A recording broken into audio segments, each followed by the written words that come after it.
누군가 저에게 이 세상의 역사가 어떤 역사인가 이렇게 묻는다면 저는 한마디로 이 세상의 역사는 흑 역사다 이렇게 말하겠습니다.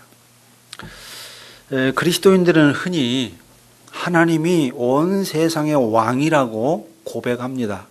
저도 그렇게 고백하고 여러분들도 그렇게 고백합니다. 그런데 온 세상의 왕이 여호와 하나님이라는 이 고백을 우리가 하고 있지만 역사의 현실을 보면은 그런 고백이 무색할 만큼 세상의 역사는 온통 어둠으로 가득한 흑 역사입니다. 며칠 남지 않은 미국의 대통령 선거도 흑 역사로 가득하고요. 대한민국의 정부도 흑 역사로 가득합니다. 모든 국민은 지금 대통령의 흑막, 최순실의 흑막에 경악을 금치 못하고 있습니다. 당장 석고대죄하고 하야해야 마땅함에도 불구하고 국정이 중단되면 안 된다 하는 이 논리로 호도하면서 대통령 자리를 지키고 있습니다. 대통령 권한을 행사하겠다고 계속 고집을 부리고 있습니다. 참으로 뻔뻔하고 오만한 일입니다. 예수님은 이런 흑 역사의 현장에 오셨습니다. 예수님은 어둠으로 가득한 흑 역사의 현장에 오셔서 나는 온 세상을 창조한 로고스다. 나는 생명의 떡이다. 나는 세상의 빛이다. 이렇게 말씀했습니다. 그리고 요한복음 10장에 가면 나는 선한 목자다. 이렇게 말씀했습니다. 하나하나가 굉장히 중요한 의미가 있는 설명이죠. 예수, 나는 누구다. 에고 에이미.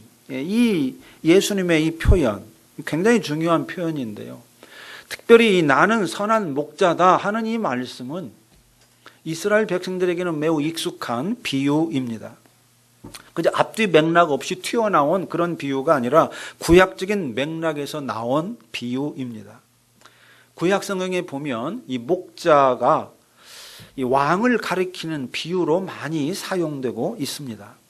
하나님께서 에스겔 선지자에게 한 말씀을 보면은 우리가 많이 정확하게 알 수 있습니다. 자, 에스겔서 34장을 한번 보겠습니다.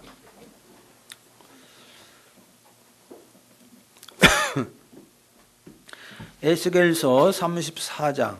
자, 23절과 24절을 보겠습니다. 1205쪽입니다. 제가 가지고 있는 성경.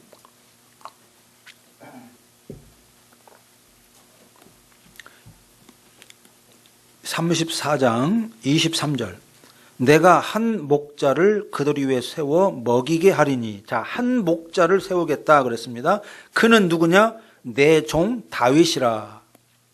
그가 그들을 먹이고 그들의 목자가 될지라. 나 여호와는 그들의 하나님이 되고 내 종 다윗은 그들 중에 왕이 되리라. 나 여호와의 말이니라. 자, 여기서 다윗과 같은 왕을 한 목자라고 표현하고 있습니다. 또 이 34장, 에스겔 34장에 보면요, 이 목자들이라는 말이 나오는데요. 이 목자들이라는 표현도 이스라엘의 왕들을 가리켜서 목자들 이렇게 말하고 있습니다. 그러니까 양을 치는 목동들을 말하는 게 아닙니다. 목자들은 이스라엘의 여러 왕들을 가리키고 있습니다. 일일이 살펴보지는 못하겠습니다. 에스겔서 34장의 전반부는 끊임없이 이 이야기를 합니다.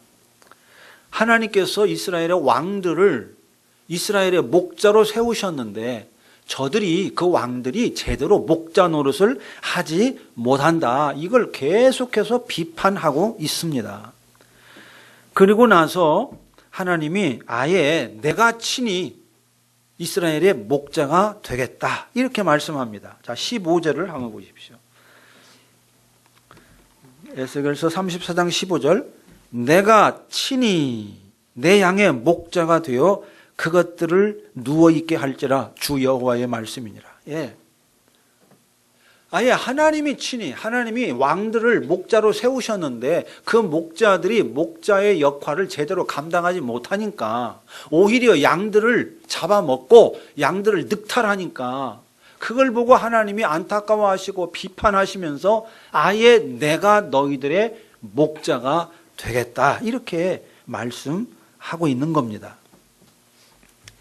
자, 이처럼 구약 성경에서 이 목자는 왕을 가리키는 아주 비유고 상징으로 통했습니다. 하나님은 이런 목자 비유를 통해서 두 가지 놀라운 약속을 에스겔에게 했습니다. 첫째는 내가 친히 목자가 되겠다. 바로 그 약속을 한 거죠. 내가 친히 이스라엘의 목자가 되겠다. 무슨 말입니까? 하나님께서 친히 이스라엘의 목자가 되셔서 목자 노릇을 제대로 하시겠다. 그 말입니다. 그리고 이어서 또 하나의 아주 좀 야릇한 약속을 하는데 바로 한 목자를 내가 너희 위에 세우겠다. 내 종 다윗이다 그랬단 말이죠. 내 종 다윗, 그건 다윗을 말하는 건 아니죠. 다윗의 혈통을 이어받는 그리고 다윗과 같은 그런 왕을 세우겠다. 이렇게 약속하고 있습니다. 한 목자라고 이제 지칭을 하고 있습니다. 자, 이 두 약속, 여호와께서 친히 이스라엘의 목자가 되시겠다. 여호와께서 한 목자를 이스라엘 위에 세우겠다. 이 두 약속은 아주 비슷한 듯 다릅니다. 하나는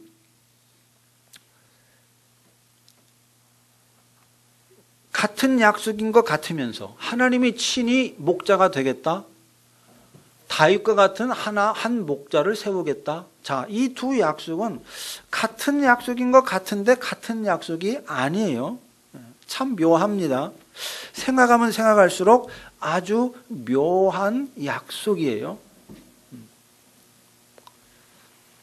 자, 이런 구약의 맥락을 생각하면서 또 하나님이 에스겔에게 약속한 그 목자에 대한 약속을 생각하면서 우리가 예수님의 말씀을 들어야 됩니다.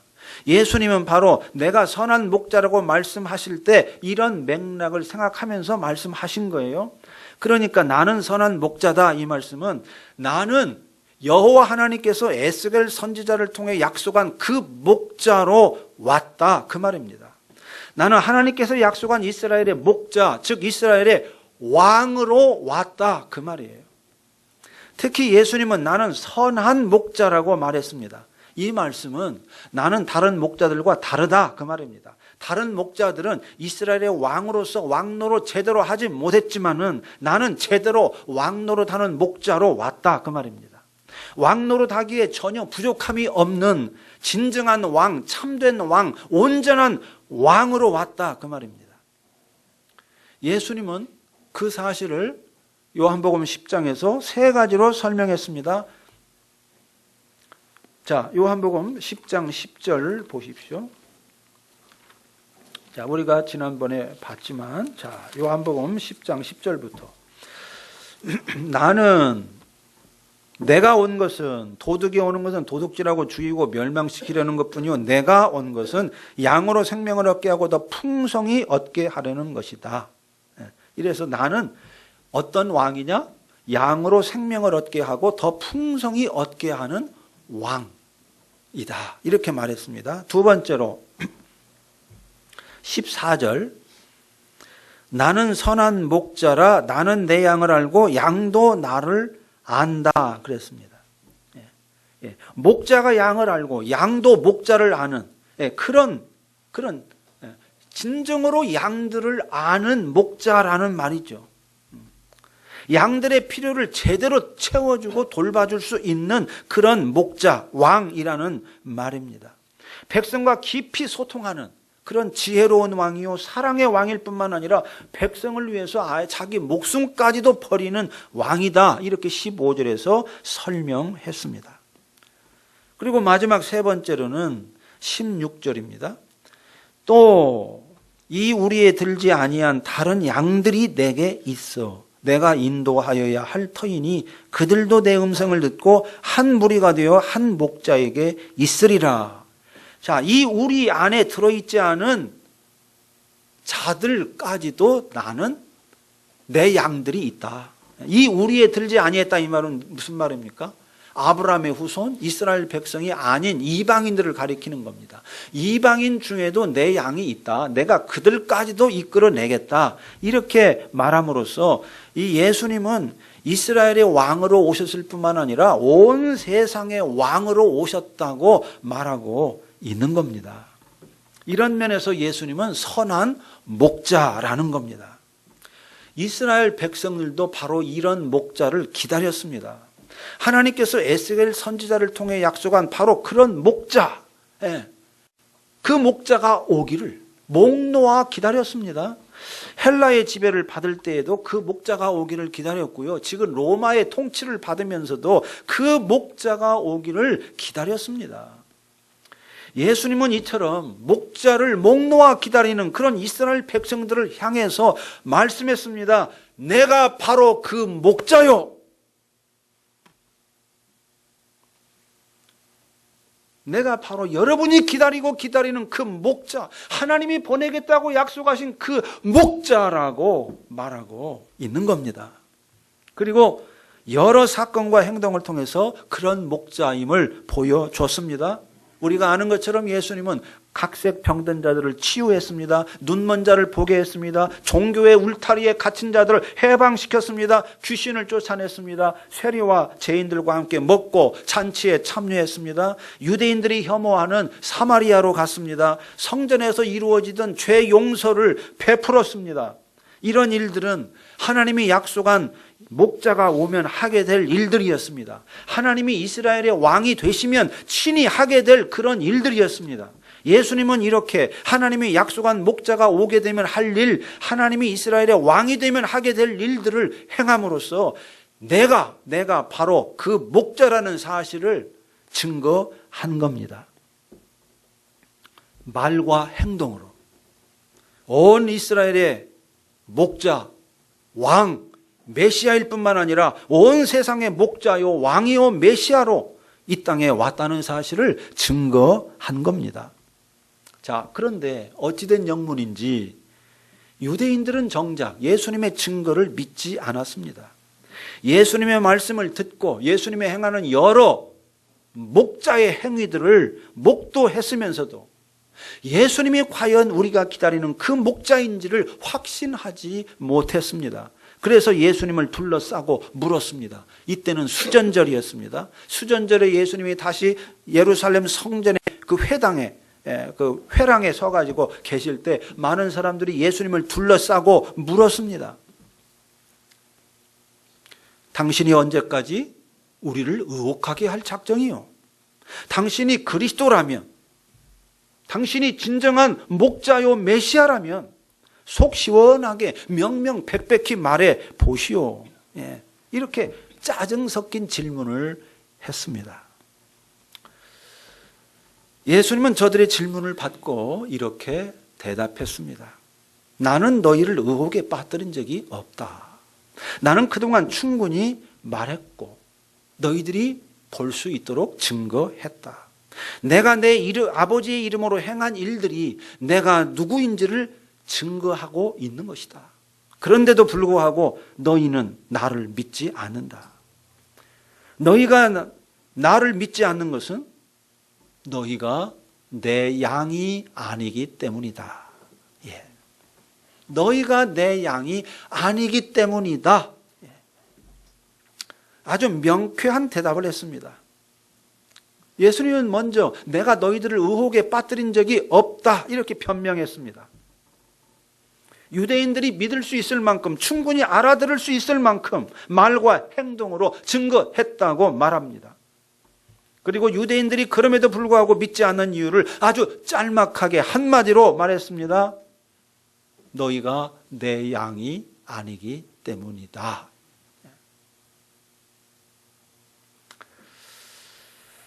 예수님은 너희가 어리석어서 나를 믿지 않는다고 말하지 않았습니다. 너희가 악해서 나를 믿지 않는다고 말하지 않았습니다. 너희 마음이 굳어서 나를 믿지 않는다고 말하지 않았습니다. 너희가 내 양이 아니므로 나를 믿지 않는다. 이렇게 말했습니다. 이 말씀은 그렇게 심오한 말씀이 아닙니다. 그러나 매우 중요한 말씀입니다. 특히 믿음과 구원의 관계를 이해하는 데 있어서 꼭 묵상해야 하는 말씀입니다. 우리는 지금까지 믿음과 구원의 관계를 어떻게 생각했습니까? 믿음으로 구원받는다. 믿음으로 구원받는다. 이것이 우리가 믿는, 우리가 이해하는 구원의 공식이었습니다. 바울도 물론 그렇게 말했습니다. 로마서 10장에서 네가 만일 내 입으로 예수를 주로 시인하며 또 하나님께서 그를 죽은 자 가운데서 살리신 것을 내 마음에 믿으면 구원을 얻으리라 그랬습니다. 로마서 5장에서는 우리가 믿음으로 의롭다 하심을 받았으니 우리 주 예수 그리스도로 말미암아 하나님과 화평을 누리자. 또 사도행전에서는 이렇게 전도하면서 이렇게 말했습니다. 주 예수를 믿으라. 그리하면 너와 내 집이 구원을 얻으리라. 예수님께서도 병자들을 고치실 때 내 믿음이 너를 구원하였느니라. 이 말씀을 종종 하셨습니다.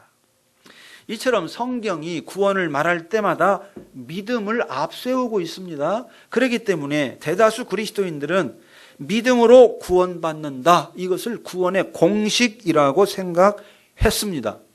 그러니까 믿으면 구원받고 믿지 않으면 구원받지 못한다. 이렇게 생각을 했어요. 자, 그런데 오늘 본문 말씀에 보면 예수님은 이 공식과 사뭇 다른 이야기를 했습니다. 자, 예수님이 뭐라고 했습니까? 자, 다시 한번 분명하게 보십시오. 자, 요한복음 10장 26절. 너희가 내 양이 아니므로 믿지 아니하는 도다. 네. 자, 너희가 나를 믿지 않으므로 내 양이 아니다. 이렇게 말했습니까?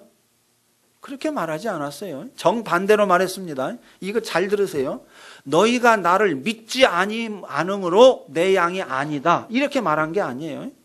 너희가 내 양이 아니므로 나를 믿지 않는다. 이렇게 말했습니다.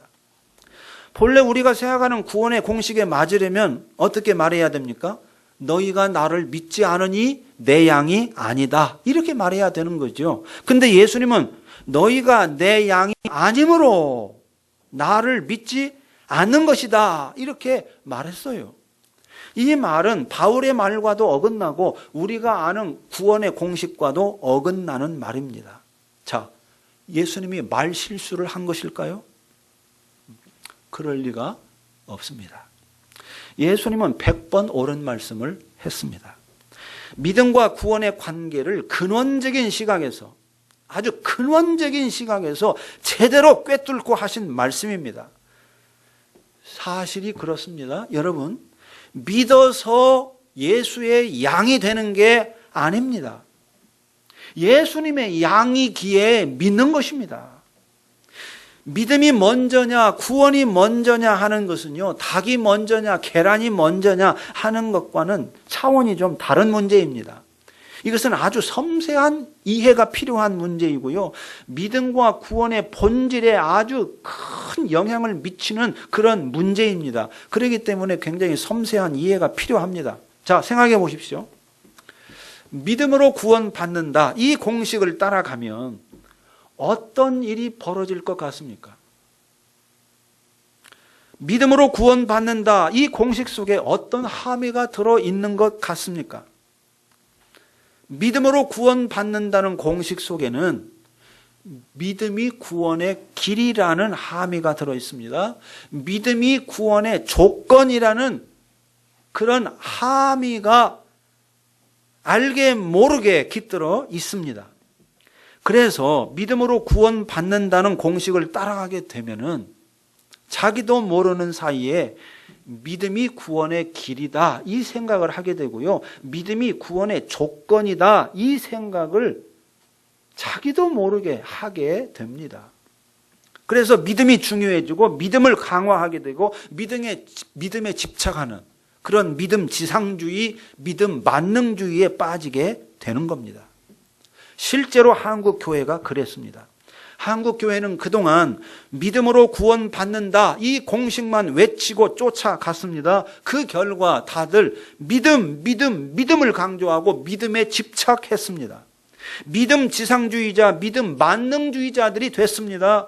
한국 교회와 그리스도인들은 믿음에 올인했습니다. 믿음으로 능치 못할 일이 없다고 믿고 확신하고 강조했습니다.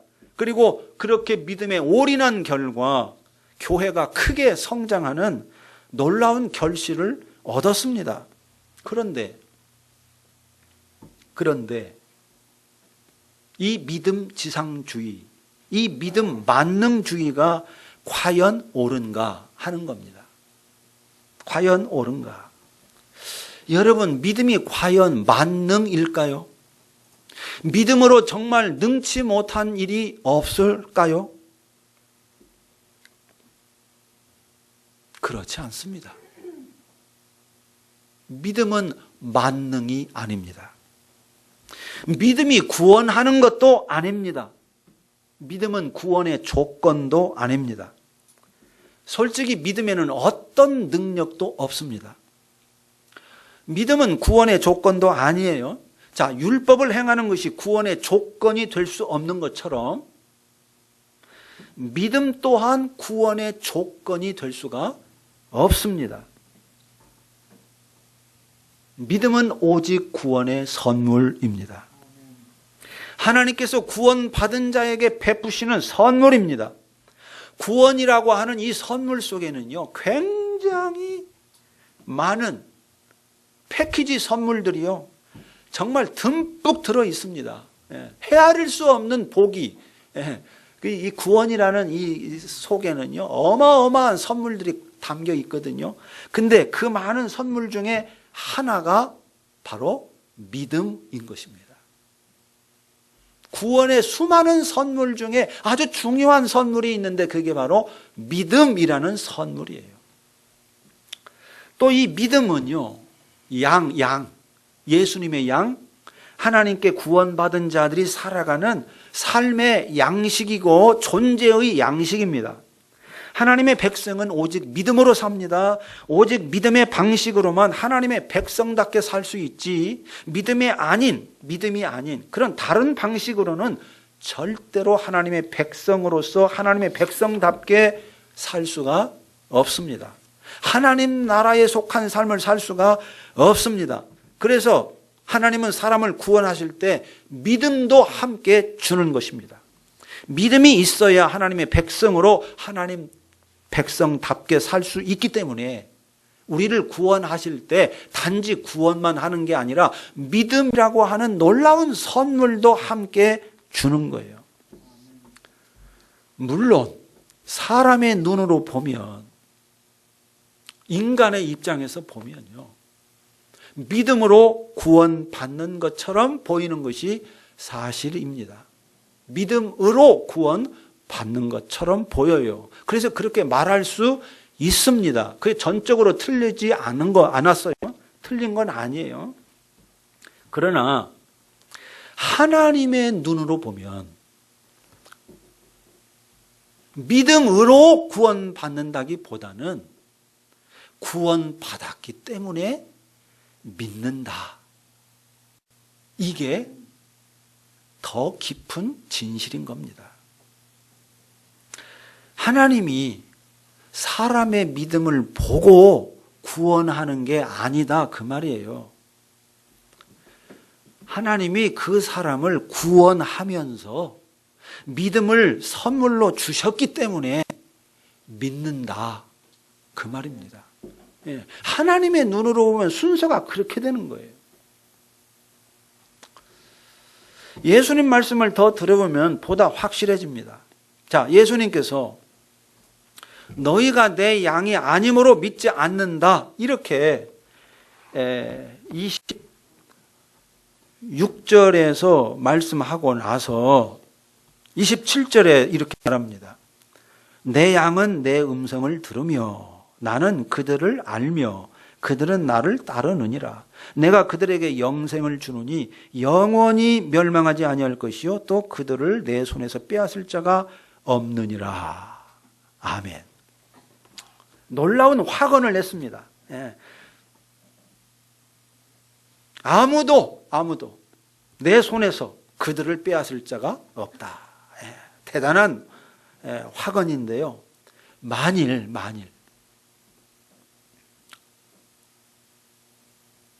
믿음으로 구원받는다는 이 공식이 옳다면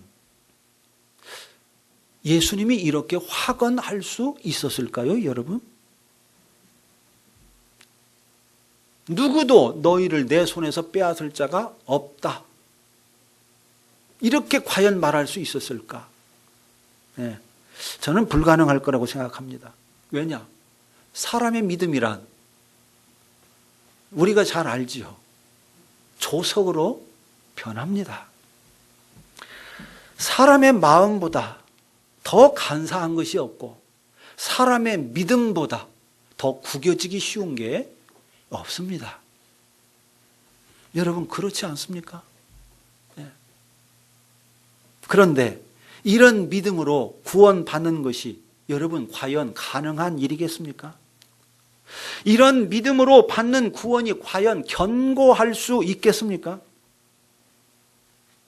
우리의 구원이 견고할 수 있는 것은 구원이 우리의 믿음에 근거하고 있지 않고 하나님의 은혜와 하나님의 능력에 근거하고 있기 때문인 것입니다.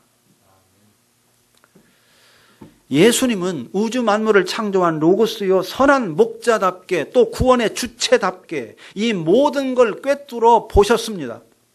그래서 자기의 증언을 믿지 않는 유대인들에게 너희가 내 양이 아니기 때문에 나를 믿지 않는 것이라고 말할 수 있었습니다. 그리고 내가 그들에게 영생을 주노니 영원히 멸망하지 아니할 것이고 또 그들을 내 손에서 빼앗을 자가 없다고 확언할 수가 있었습니다. 이 구원이 어떻게 이루어진 구원인지를 예수님은 아셨기 때문에 그 구원이 우리의 믿음에 근거하고 있지 않고 하나님의 은혜와 하나님의 작정과 하나님의 능력에 근거하고 있다는 사실을 예수님은 아셨기 때문에 영원히 멸망치 아니할 것이고 누구도 너희를 내 손에서 빼앗을 자가 없다라고 확언할 수 있었던 거죠. 물론 앞서 말한 것처럼 사람의 눈으로 보면 믿음으로 구원받는 것처럼 보여요. 그러나 하나님의 눈으로 보면 믿음으로 구원받는 게 아닙니다. 구원받았기 때문에 믿는 것입니다. 이미 하나님의 백성이기 때문에 믿는 것입니다. 그리고 이 믿음은 알에 기초하고 있습니다. 예수가 선한 목자요 선한 왕임을 아는 암, 예수가 그리스도임을 아는 알에 기초하고 있습니다. 물론 이 알은 매우 기이한 알입니다. 이 알은 나로 만미암지 않은 알이고 세상에서는 찾을 수 없는, 세상에서는 배울 수 없는 그런 알입니다. 이 알은 하나님의 영으로 말미암은 알미고 하나님의 자녀로 거듭나야만 알 수 있는 알미고 목자의 음성을 들어야만 알 수 있는 알입니다. 나의 두뇌로 아는 알미 아니라 전인이 아는 알미입니다. 내 전체, 내 전인, 내 존재 전체가 참여하고 아는 그런 알미인 거죠. 그리고 예수를 그리스도로 아는 이 알은 단지 예수를 아는 것으로 끝나지 않습니다. 예수를 안다 이 말은 우주 만물을 창조한 로고스를 아는 것이고 우주 만물을 창조한 로고스를 아는 것이기 때문에 예수를 아는 그 암 속에는 우주 만물을 아는 지식이 함께 깃들어 있는 것입니다. 예수를 아는 것은 그러므로 우주 만물을 아는 것이고 알파와 오메가이신 하나님을 알기 때문에 역사의 전체를 아는 것입니다. 거대한 알미인 것이죠. 이게 예수를 안다는 그 말 속에 담겨 있는 어마어마한 내용인 것입니다. 단지 예수를 아는 것으로 끝나는 게 아니에요. 그 암 속에는 모든 지식이 예수 그리스도를 아는 지식 속에 포함되어 있는 거예요.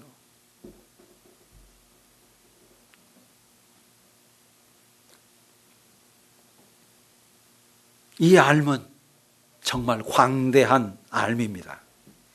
영원히 소멸하지 않습니다. 권력이나 과학이나 돈이나 기술에 의해서 파괴되지 않습니다. 바울은 이 놀라운 알을 얻었습니다. 예수 그리스도를 아는 놀라운 지식을 깨달았습니다. 이 지식을 받았습니다. 그리고 나서 이렇게 고백했습니다. 자, 빌립보서 3장을 보십시오. 빌립보서 3장 7절입니다. 놀라운 자기 고백입니다.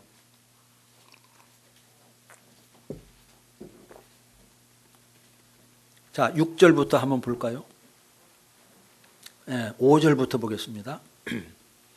나는 8일 만에 할례를 받고 이스라엘 족속이요 베냐민 지파요 히브리인 중에 히브리인이요 율법으로는 바리새인이요 열심으로는 교회를 박해하고 율법에 의로는 흠이 없는 자라. 그러나 무엇이든지 내게 유익하던 것을 내가 그리스도를 위하여 다 해로 여길 뿐더러 또한 모든 것을 해로 여김은 내 주 그리스도 예수를 아는 지식이 가장 고상하기 때문이라. 아멘.